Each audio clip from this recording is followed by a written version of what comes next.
पुणे जिल्ह्यातील भुकूम येथे घडलेली वैष्णवी हगवणे यांची घटना मन सुन्न करणारी आहे.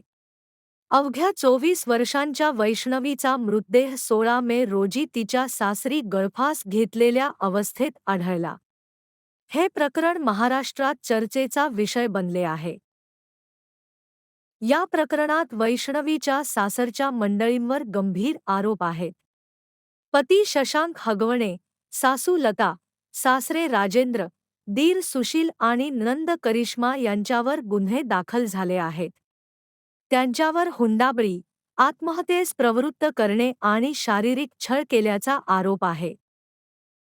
हे प्रकरण हुंडा आणि कौटुंबिक छळासारख्या गंभीर समस्यांवर प्रकाश टाकते. आजही अनेक मुली आणि स्त्रिया अशा अत्याचारांना बळी पडत आहेत. तरुण पिढी म्हणून आपल्याला याबद्दल जागरूक असणे गरजेचे आहे.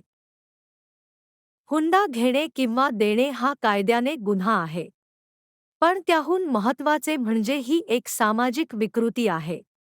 आपण सर्वांनी मिळून या विरोधात आवाज उठवला पाहिजे. आपल्या आजूबाजूला असे काही घडत असल्यास मदतीसाठी पुढे यायला हवे. वैष्णवीसारख्या घटना पुन्हा घडू नयेत यासाठी समाजात बदल घडवणे आवश्यक आहे. हा बदल आपल्यापासून सुरू होतो. हुंडा प्रथेला नाही म्हणा आणि समानतेचा आदर करा. जागरूकता हेच यावरचे खरे उत्तर आहे.